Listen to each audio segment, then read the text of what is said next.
What's one habit or action that you started doing that completely changed your life? This sound was absolutely made for me. The habit is counting down from 5, 4, 3, 2, 1, and then taking action immediately. I got this idea from a book called The 5-Second Rule, and it has completely changed my life. I'm talking every single area of my life is better today because of that book and this rule, this little habit. When a thought pops into my head to do something, 5, 4, 3, 2, 1, go. Sometimes I don't even make it to 1. Oh, I should work out right now. 5, 4, 3, 2, 1, go. I had an idea earlier this year to start a second business, to open a second rental suite. Immediately I talked to my wife. She was like, let's do it. I was like, fine, 5, 4, 3, 2, 1, call the realtor. Let's start looking for places. I just signed the lease last week. It's completely changed my life. The basic principle of this book is that we all have these instincts, these things that come up that kind of tell us what we need to do or what we should do. We feel it when we go past the gym. She'll talk about it in the book, right? And you're like, oh, I should work out. And then within 5 seconds, you talk yourself out of it, right? You know what? The thoughts that pop into your head are, oh, I'll just do it later. You know what? I'm kind of busy right now. I could probably do something else instead. And then you don't do the thing, right? And it happens literally with everything, calling friends, everything. So as soon as you have that thought, you count down 5, 4, 3, 2, 1, and then you commit to action. What the counting does is it stops those negative thoughts from coming into your head that are keeping you comfortable, keeping you safe, right? And then you commit to action. You actually have to get up and move your body and move towards the thing you want to do. I had the thought about working out. I stand up, I start walking towards the weights, or I go change my clothes and get ready for the gym. After just a couple of weeks of reading this book, I literally had my therapist and people close to me like, who are you, bro? Like, you've changed. When I tell you it affected everything, I mean it affected everything. I'd be at home and have the thought, I should do the dishes right now. 5, 4, 3, 2, 1, I go do the dishes. A client will pop into my head. 5, 4, 3, 2, 1, I text them, I call them, I email them, I send them some sort of contact. You popped into my head, I'm gonna listen to that, and I'm gonna contact you. A friend pops into my head, I'm gonna call you. My mom pops into my head, she gets a phone call immediately. Oh, I should fix that gate that I've been procrastinating. 5, 4, 3, 2, 1, babe, I'm going to Home Depot, I'll be right back. Haven't heard from my realtor in a couple days. Hey, how's it going with the new property? I've been catching people doing things that I appreciate and actually expressing that appreciation. You pop into my head, I'm freaking calling you like, hey, I noticed you did this earlier, and I just want to say thank you so much. Like, I really appreciate your effort there. Gift giving takes incredible effort. At the beginning of the year, I set a New Year's resolution to become a better gift giver. This rule made that possible because if you're going to be a good gift giver, it takes action. It's mandatory action to be a good gift giver. Here's an example. I was at the mall and I thought about one of my renters because I saw this display. You know the glass things that they like laser images into? Love those. Always wanted one. But I seen it and my renter popped into my head because her son just went off to the military. So I look up her son's picture on Facebook. I take it. I said, can you put this in a thing? She says, yes. So I buy it. She's like, oh, but you'll have to come back tomorrow. Great. So I have to block 2 hours out of my schedule, come back to the mall and pick it up the next day. I give it to her. This is a for nothing gift. There is no purpose or reason for this gift. It's just an idea that popped into my head. She sees it and starts crying. Come to find out, her mother bought her one when her son was born. And then I got her one when he became a man. That's the power of taking action on your ideas. Here's the deal. Most of the stuff that comes up is stuff that we could do pretty quickly. It's the stuff that we could do real quick that we tend to put off.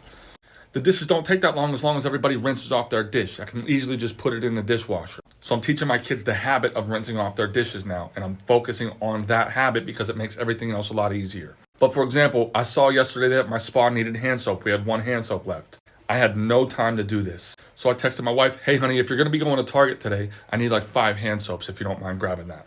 So either put it on my list to do later, or I'll see if I can have somebody else do the thing right now. Another example is in my morning routine, a lot of times clients pop into my head, but I'm up at 4 o'clock in the morning. I can't text them right now, but they popped into my head. So I use an app called Moxie that allows me to schedule text for a later time. So the client pops into my head, I go to Moxie, write out the text, set it for a time like 8:30. It pops up and reminds me, I just click text. And part 6 of how the 5-second rule changed my life. Here's some more examples of how I applied it. My wife came downstairs with a desk that I built. She wanted it in the garage until we could figure out what to do with it. I really didn't want to do that at the moment, but I did have 20 minutes before I left for work. Immediately I told her, I don't have time to do this. And then I thought, 5, 4, 3, 2, 1, you do have time. Just go clean the garage real quick. So I did. It actually only took me 5 to 10 minutes to clean that garage. And so bang, I had a clean garage and a happy wife. Win-win for me. A friend of mine keeps popping into my head. He's one of my best friends, but with 4 kids, a wife, and businesses, I'm super busy and I tend to not make friends a priority. But I say, you know what? Let's go to breakfast, bro. We go to breakfast. I told him about this book and why I reached out to him and why I wanted to set this up. And I'm like, bro, let's just do this every month. Let's just set it now, because if I don't do it, I won't make it a priority. So we schedule it, and now we have a breakfast together every month. Being tired is something I have to get over constantly. Bottom line is if I stop moving, I'm going to pass out. I mean, my wife is literally making a collage of me sleeping in different places. What it comes down to is being tired is a feeling. Feelings are something that you can change. These feelings will never stop happening, but if you let your feelings control everything that you do, you're going to have a pretty rough life. So what do? I 5, 4, 3, 2, 1, I get up and do the thing anyways. This is especially something that I have to do around working out, as I don't typically enjoy actually working out.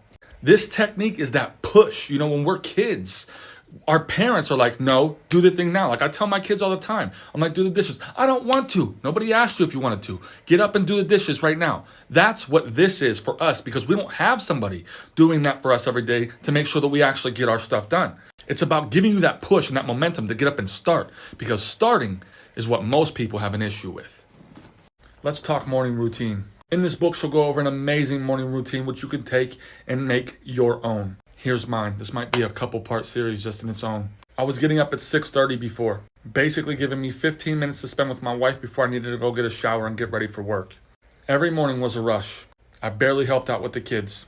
Then I read this book and she goes over her morning routine. I set a goal to get up at 4 o'clock, but I didn't just get up at 4 o'clock. I first started at 6, did that for a minute and then went to 5:30, did that for a minute and then 5, 4:30, and then 4, and now I get up at 4 o'clock a.m. regularly. The first thing I do is I go downstairs, I drink 32 ounces of water. Then I plan my day. At about 4:30, I go sit on the couch and have coffee, and I'm just alone. I just take time, and this is my time to just sit back and think. No social media. I do not touch my phone. I just sit there and I think. We're going over morning routine. I get up at 4 o'clock. I plan my day. I drink water, and then I have my coffee and sit on the couch for me time. This is probably my favorite part. There's several things that I allow myself to do in this time. I get my planner and grab my pen so that I can write ideas down that come to me. I sit there a lot of times and I'll just drink coffee and think. You wouldn't believe the ideas that come to you when you just sit in silence. The next thing I might do in this time is listen to an audiobook, which I've been doing a lot of. I have a goal of 24 books this year. So I use this time for either meditation, studying like business, or studying something about my career in massage therapy. I might use this time to edit and upload videos to YouTube or something like that. I do my best to have absolutely no social media during this time, but I don't mind working on the content during this time. And the whole time I'm sitting here, I'm just waiting for that thought to come into my head. You need to work out. Now it's time to work out. I sit there and I wait for that thought to pop into my head, or at the very latest, 5:30 hits, it's time to get up, because 6 o'clock is time for me to go up and spend 30 minutes with my wife, hanging out with her and enjoying quality time, just me and her, no phones, and we're going to start discussing our plans, our budget, our future, things like that. At 6:45, I give myself 15 minutes with my kids. This is quality time, 100% on them. They look forward to this time every morning. Then it's time to get dressed and ready for the day. The kids do their high fives, which are the 5 things they need to do for their bed, dressed, hair, teeth, laundry, high five. Then I go downstairs, make my kids breakfast. I usually put on some sort of music. We dance, we have fun during this time, because again, I'm still not on my phone. And then I go to work, and that's my morning. I absolutely love this. So many times it's the smallest things that create the biggest impact in our life and in our business.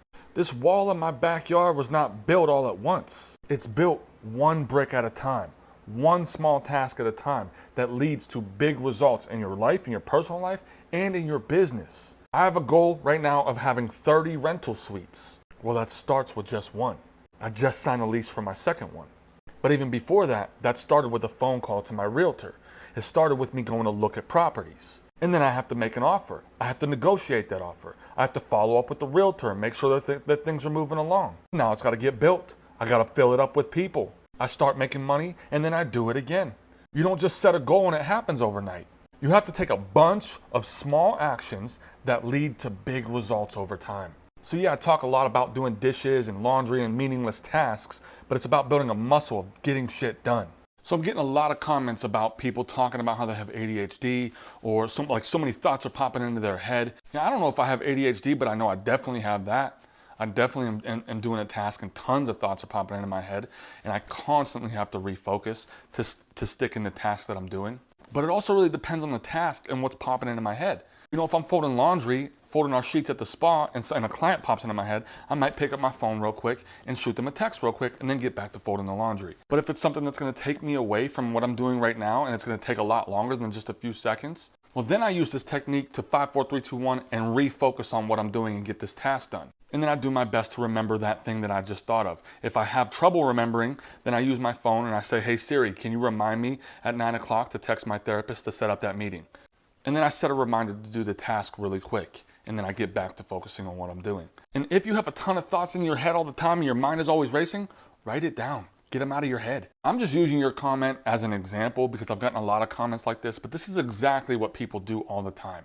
They take something that works amazingly, 99% of the time for most people, and they find that one situation where it's not gonna work out.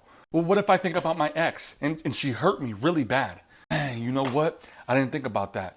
You know what? Just do nothing then, ever. I mean, guys, you know, hello? Use your judgment.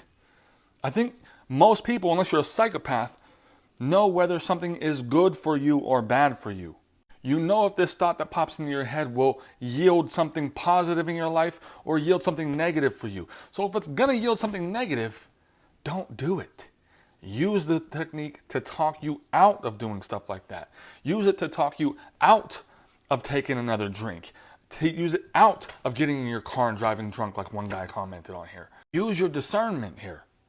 So the answer to this, as with most things, is it depends. I'll give you an example. I had already set a time to go to the gym today, this afternoon. But my wife decided she was gonna take all the kids to school, so I was kind of home alone, right? And so I decided, you know what? I have an hour right now before I need to meet my friend for breakfast. I'm just gonna bang out my workout right now. Now, today, I do not have a ton of stuff that I need to work on, so it was not a problem for me to do my workout beforehand. Now, if I had more important things that I needed to get done right then and there, because now I had some alone time without kids, without a wife, anybody bothering me, and I needed this hour to focus, then I would have just kept my appointment at 2 o'clock or whatever, instead of actually doing the workout sooner. Most of the time, if I set a reminder for a certain time, there's a reason for it. But most of the time when you say, hey Siri, remind me of this, it kind of just goes on to the reminders list and doesn't actually pop up as a... The 5-second rule is an amazing book to help you get started. But that's not even where the real power of this book comes in. That's not where you're even going to see the most benefit from this book and from this technique. The real power of this book comes from you actually starting to trust yourself and believe in yourself. When you start actually doing the things that you say you're going to do, that builds incredible trust. A lot of times the reason people don't get to the next level, they never start their business or they never take that leap, is because they don't actually believe that they're going to follow through on what they say they're going to do, because they haven't so much. And I know these videos make me seem like I'm running around like a chicken with my head cut off, but I'm not. I plan my day every single day. And in that book, she'll go over like a morning routine. And every morning, I plan my day, and then I take action on executing that plan for the day. But when I'm not scrolling on social media and taking up my mind space all the time, these ideas will pop into my head. And if I have time to do it, then I just 5, 4, 3, 2, 1 and go.